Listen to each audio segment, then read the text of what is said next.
Hi అండి. బాగున్నారా? ఏంటి పెట్టిన వీడియోలే పెడుతున్నారు అని అనుకుంటున్నారా? మొన్న షార్ట్ వీడియోలో ఆహ్, చాలా స్పీడ్‌గా పెట్టేసేసానండి. చెప్పటం కుదరలేదు వివరంగా. అందుకని మళ్ళీ ఇలా ఇంకొక వీడియో చేశాననమాట వివరంగా చెప్దామని. ఇప్పుడు మా నాన్న పెట్టాడు కదండీ! దాన్ని కండి అంటారు. దాన్ని నాడే అంటారండి. ఆ నాడికి ఒక పూస లాంటిది ఉంటది. దానికి రంధ్రం ఉంటుంది. దాంట్లో నుంచి నోటితో మా నాన్నగారేనండి నోటితో దారాన్ని లాగాడు బయటికి. చూసారా? ఆ వైట్‌గా కనిపించేది కండే అంటారండి దాన్ని. ఆ కండిని ఆ నాడులోకి ఫిక్స్ చేశాడు. అది చూసారా చేత్తో పట్టుకొని లాగుతున్నాడు కదా! అది ఆ సొరుగులోంచి ఈ సొరుగులోకి ఆ చేత్తో పట్టుకొని అలా లాగితే అది అటు నుంచి ఇటు, ఇటు నుంచి అటు ఎళ్తుందండి.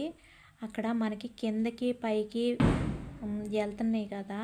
అయి ఆటిల్ని వడులు అంటారండి. మనకి కాళ్ళ కింద పాంగోడు చెక్కలని 2 ఉంటాయండి. అయి తొక్కినప్పుడు అయి కిందకి, పైకి ఎళ్తాయి. అయి అని ఏర్పడతదనమాట. అందులో నుంచి నాడెళ్ళినప్పుడు మనకి చీర అల్లికలాగా వస్తుందనమాట.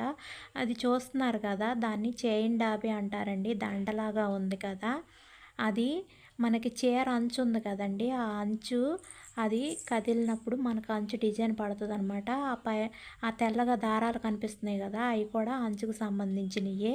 ఆటిలికి కింద ఆ ఒళ్ళుకి కింద గెంటాలుంటాయండి. మనం ఏ డిజైన్ అయితే మనకి అంచులో పడుతుందో ఆ గెంటం కదులుతుంది. అయి గెంటాలు డిజైన్‌కి సంబంధించినియనమాట. ఆ డాబీ, ఒళ్ళు, ఆ గెంటాలు అయన్నీ కూడా హ్మ్.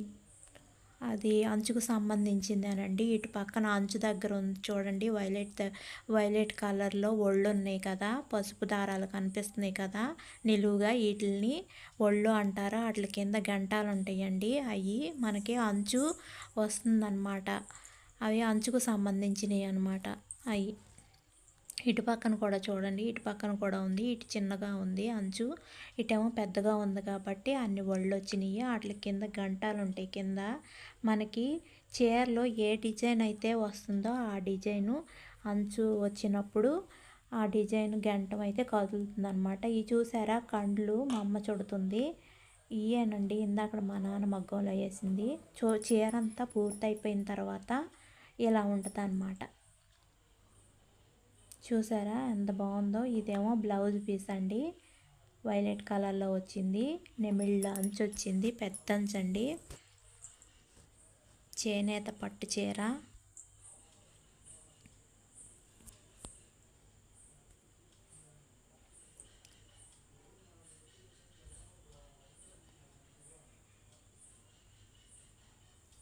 ఎల్లో కలర్ కల్నేత వచ్చిందండి. సంపింగ కలర్‌లో. చూసారా ఎంత బాగుందో! అది ఎల్లో కలర్ అండి. కల్నేత నేశారు. సంపింగ కలర్‌లో ఎల్లో కలర్ ఏసి నేశారు. అదేమో పమిటి చెంగు. బాగుంది కదండీ! గీరలాగా వచ్చింది పమిటి చెంగు.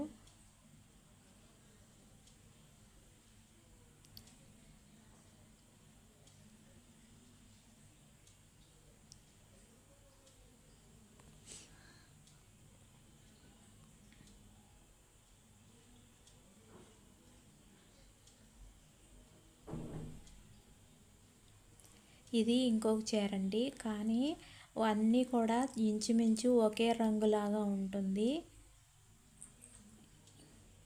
ఇందాడ చూసింది ఒక రంగు, ఇది ఒక రంగు అనమాట. కల్నేత కదా! ఇంచుమించు అన్నీ ఒకలాగానే ఉంటాయి. ఇది గ్రీన్ వేశారండి. Light green. అంటే గ్రీన్ అంటే పెసరపొట్టు కలర్లో ఉంటుంది కదా! అది వేశారు.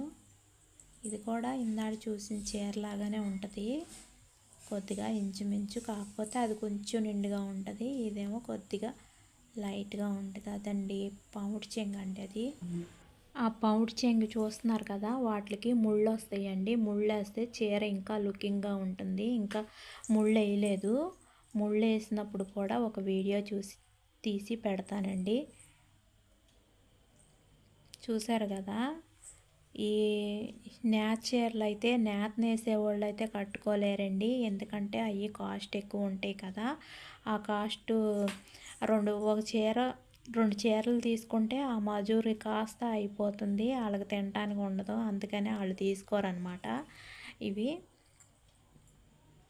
ఉద్యోగస్తులు అఫీషియల్గా కట్టుకోవటానికేనండి, ఇవి బాగా ఉన్న వాళ్ళు కట్టుకుంటారు. ఇవి చీరలు నేత నేసేవాళ్ళు మాత్రం నేత చీరలు కట్టరండి, నేయటం వరకే వాళ్ళ పని. ఒక చీర తీసుకుంటే సగం జీతం ఎగిరిపోయినట్టే వాళ్ళకి. అదండి, చూసారా చీరలన్నీ కొంచెం ఇంచుమించుగా ఒకటే కలర్లో ఉన్నాయి, కలనేత వచ్చినాయి, అందుకనే చీరలన్నీ కూడా ఒకేలాగా ఉన్నాయి, ఒకటే కలర్ లాగా. నేను చూపించింది 3 కలర్స్ అండి, 3 రకాలు, ఇదొక కలరు. అదనమాట,